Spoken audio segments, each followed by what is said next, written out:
So what is going on, everyone? Today I'm going to do a bit of a different video. I want to talk about the effects of trying to find work for a person like myself is like. Recently I went for a work meeting, like interviews, that's the right word. And I was feeling good about it. All the right signs were there that I was gonna get it, and I didn't end up getting it.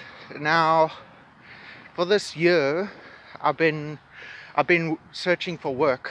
The past few years, I took a break right after matric, and then like COVID happened and shit went down with my neighbor, and everything just went out of control, and that already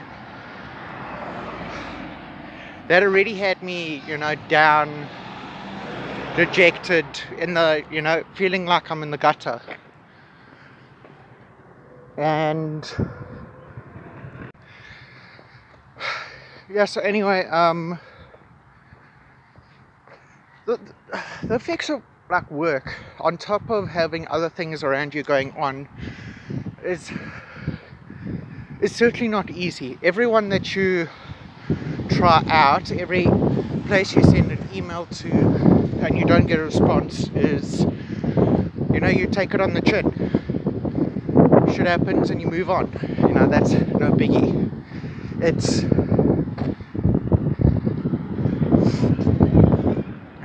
It's the ones that you do end up going for an interview and everything with, that really tend to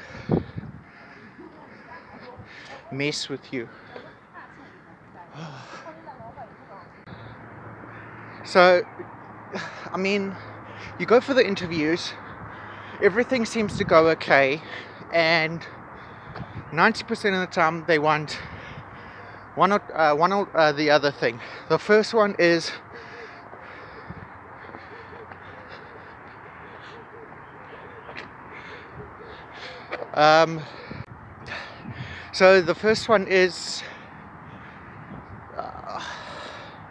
they want you to have your own transport. Now, for someone who's grown up in a family who's struggled right the way through, that certainly, you need your own money to be able to do that. Now, there's a kicker to that, where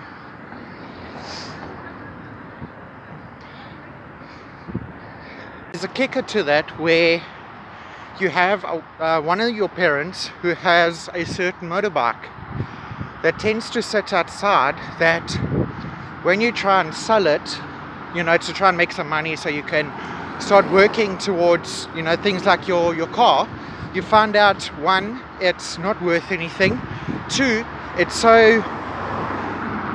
the papers are so out of date, it's bloody ridiculous. And three, it seems like it's not even properly in his name. So yeah, that thing, it just sits out there as another form of transport, just rotting away. Now, I know what you're going to say. You're going to say, oh, why don't you use that thing? Well, the reason I don't use that thing is the energy that's associated to it. My dad has actually come off of that thing a few times. The one time he actually broke his ankle. And now, I don't want to be riding around something like that, or even in Durban with all the taxis and everything, where people don't look where they're driving or anything, to go back and forth from work. And I like riding my bicycles, but I'm no bike guy. I'm a car guy, through and through.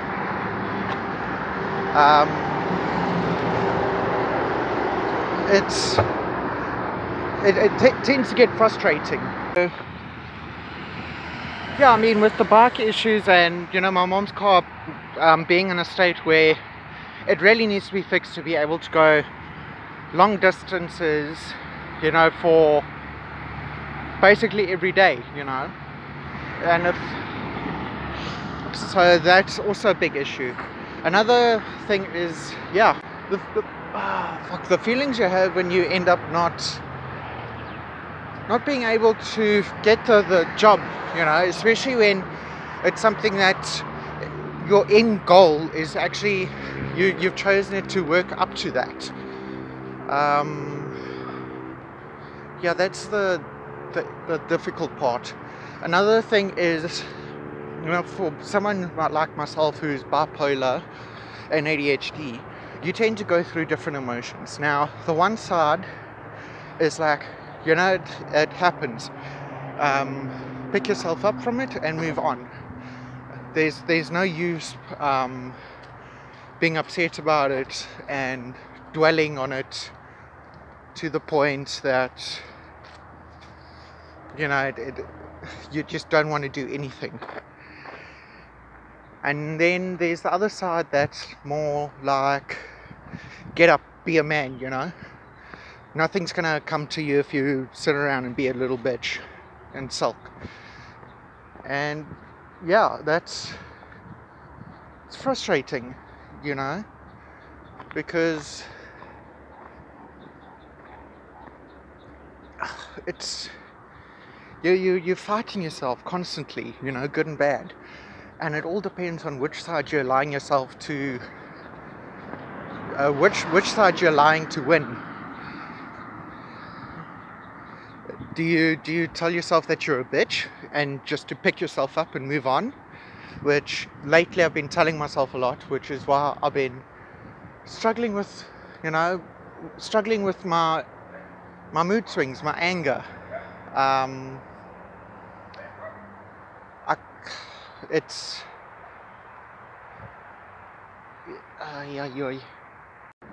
mean,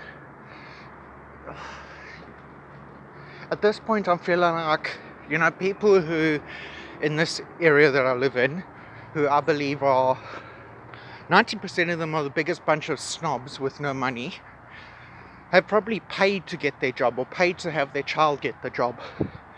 When, yeah, it's kind of like you're paying a company who's going to pay you to get paid.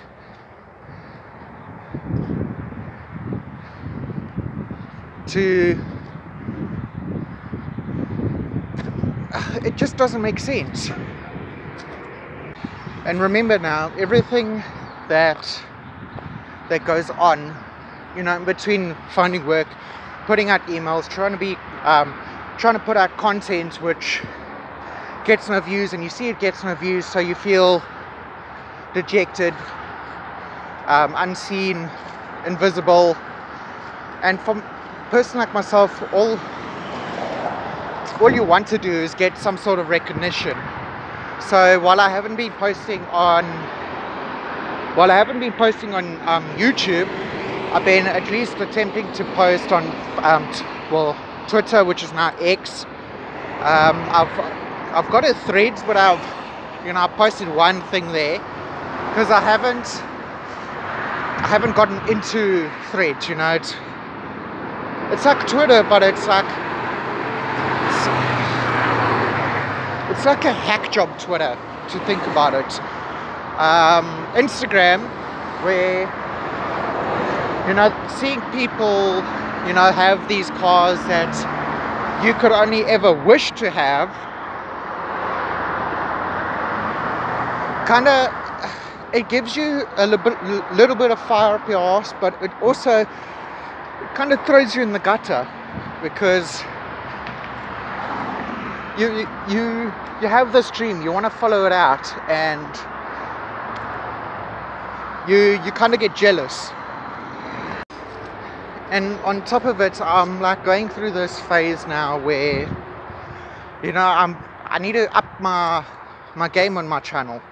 Buy a new camera, maybe have a better phone so I can play the up-to-date games, maybe get myself a PC, you know, have a car, do some crazy shit with the car.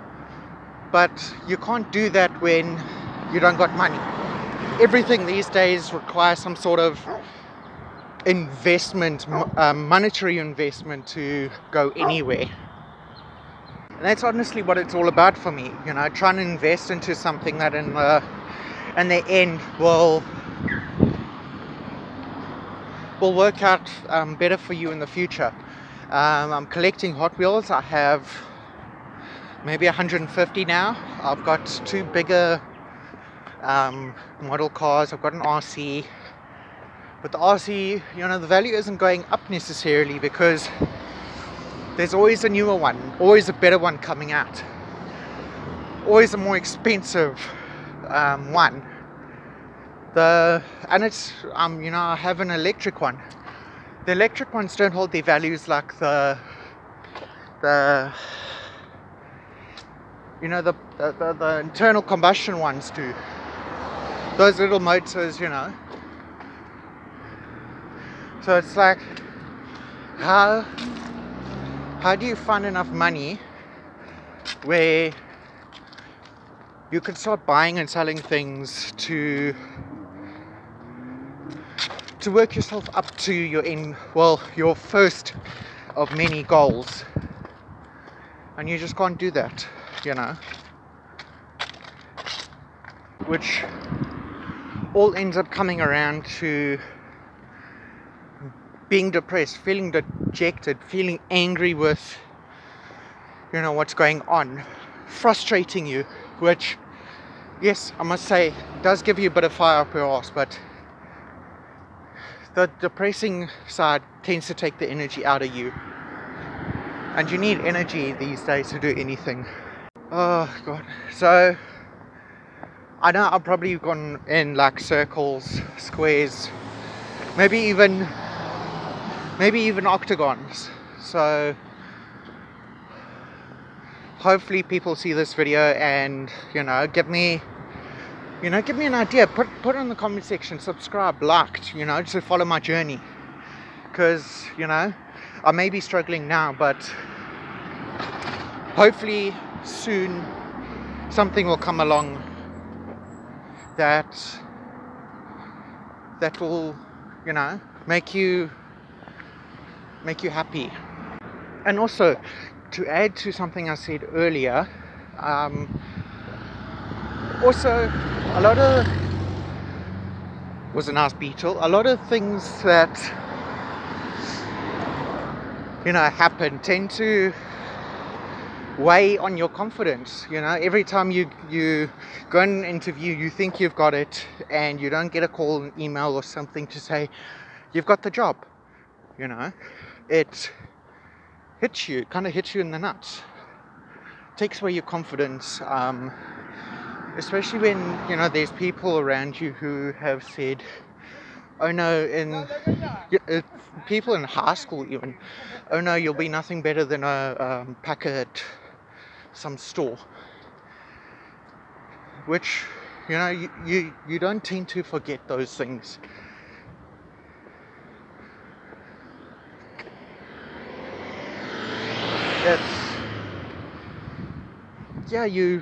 You have that in the back of your head all the time, fighting with you.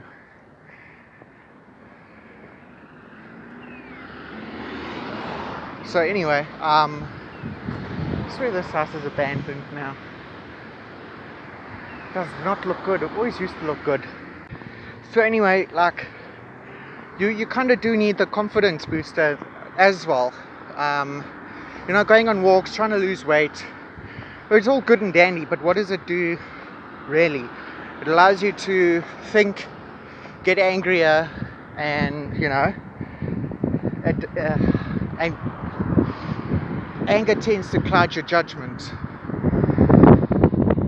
And yeah, we can't have clouded judgment at this point when you're trying to find work, trying to stay positive, trying to be some way or form happy.